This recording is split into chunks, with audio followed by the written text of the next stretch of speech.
Hello everyone, this is Bob Collins with Talent Development, and in this video I will be explaining how to navigate TMI and detailing some of the information it contains. TMI is a database of serial number specific data that is primarily focused on engines, but it does also contain some machine serial number specific data. Let's get TMI open and start navigating. I will be using a 950K serial number R4A02096.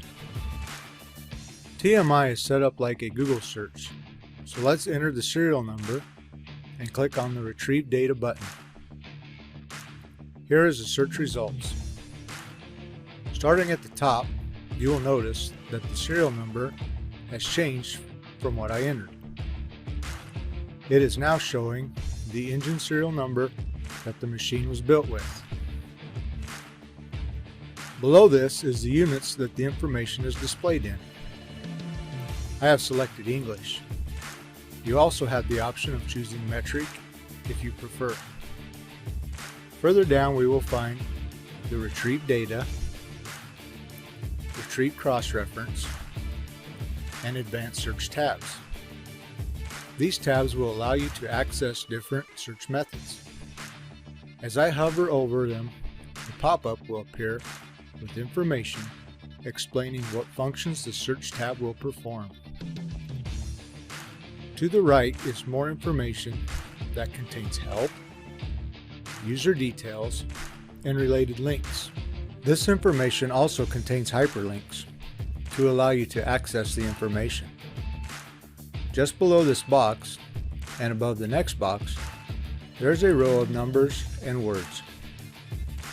These are the engine serial number, clean emissions module serial number, machine serial number, transmission package number, and the transmission serial number. These are all the serial numbers of the components that the machine was built with. The next row contains one tab. This is the factory specifications. This indicates the information that we are currently viewing. As we continue down the page, we get to a box with several tabs. We will navigate each of these tabs one at a time, starting with Order Invoice with Engineering Breakdown. This can be very useful when trying to clarify exactly what parts the engine was originally built with. Scrolling down the page, you will find an area in this window that contains the serial number, sales model, rating power curve, build date, ship date, arrangement number, invoice number, and the EPA family number. As we move further down the screen, there are three columns: sales order, pack number, and description. Some of these numbers and descriptions may not make much sense, while others might.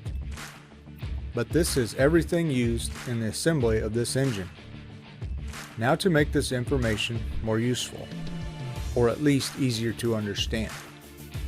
You may have noticed that there are two hyperlinks next to the arrangement number toward the top of this window. We are going to check them out. Initially, we will select the full breakdown. This will open another window notifying you that the full breakdown will be emailed and gives you a file format option for the email. We will close this for now as I don't need the full breakdown.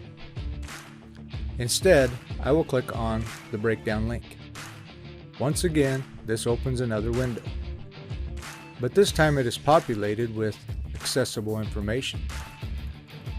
Towards the top of this new window, you will find the part number, a description, and a level change. In the field, there are 8 columns with information below each of them. These column headers are fairly self-explanatory. As we move down the page, observe the descriptions. We will go to the bottom of the page. Here we will have a look at the head group cylinder. I will move to the far right column to the breakdown hyperlink and click on it. This brings up yet another window that is similar to the previous one. It just has less information in the field, as this is a breakdown of just the cylinder head group. I will again move down to the cylinder head assembly and click on the breakdown hyperlink for it. This will bring us to a breakdown of the cylinder head itself. In other words, this is all the parts that make the cylinder head into an assembly. If we click on the breakdown hyperlink for the head cylinder, it narrows the parts listed to just the cylinder head. If we click on the breakdown from here, it will show that this part cannot be broken down any further. So if we go back one page, this will show the cylinder head in the simplest form. That shows how to do a breakdown, and you can perform that for any part that has the breakdown hyperlink until it gets to a simplest form. This can be very helpful in finding the correct part. If there are several options for the serial number range, one example of this is injectors for a 4.4 and a telehandler. The engine is listed in SIS as an industrial engine, and nothing in SIS gives an exact injector part number.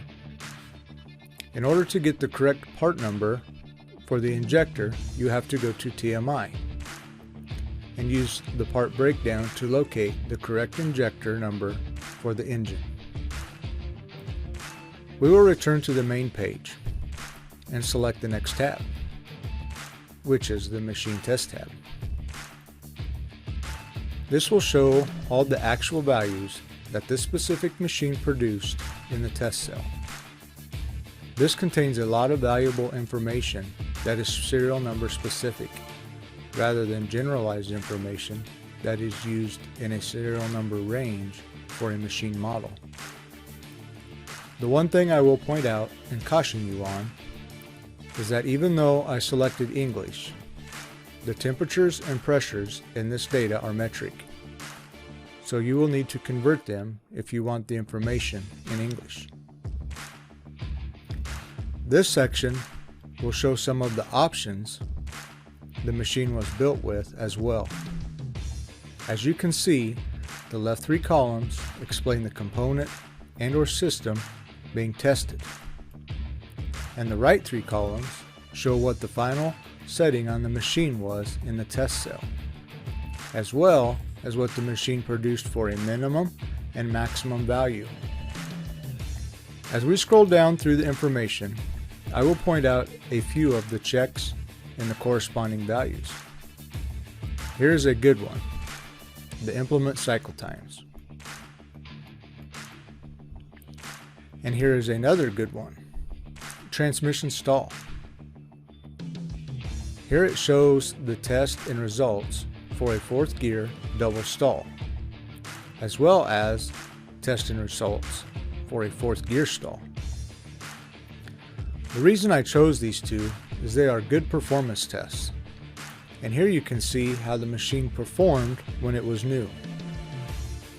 Also, these specifications can be difficult to find in the service literature at times, so this could be used as a good reference while troubleshooting. Moving on, I will select the Flash File tab. This opens a window that shows flash files for the engine.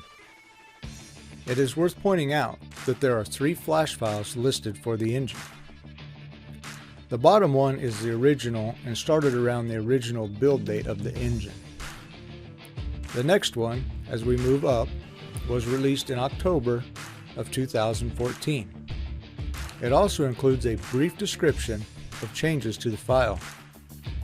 The last one, at the top of the window, was released in July of 2016. It too includes a brief description of changes to the file. Now we'll have a look at the physical data by clicking on the Physical Data tab. For this particular serial number, it shows that there is no physical data, at least found for this change level. So we will press on and click the Component Data tab. Here we have some component data for some component options. I will click on the Fetch Hyperlink for a couple, so we can see what data is available. Let's try the engine friction data. And here, there is no data shown for engine friction. So I will go back and try the jacket water pump performance data. This shows some data for the engine and the water pump and some marine applications. If I click on one, this is what is populated. Here we have some graphs that are displaying different metrics to show the water pump performance. Next up is ECM data. Selecting this tab will allow us to see the ECM summary, configuration, totals, and monitoring system in the ECM as it was programmed and set at the factory. This could be useful information in a case where the ECM needs replaced or reprogrammed and is unreadable or the information cannot be retrieved. This would at least give you a good starting point. Cruising on over to the Emissions Data tab, we will select it and see what it has to offer. Here we can see that it populated an engine emissions data tag. It lists out all the information needed for emission standards at the time of production.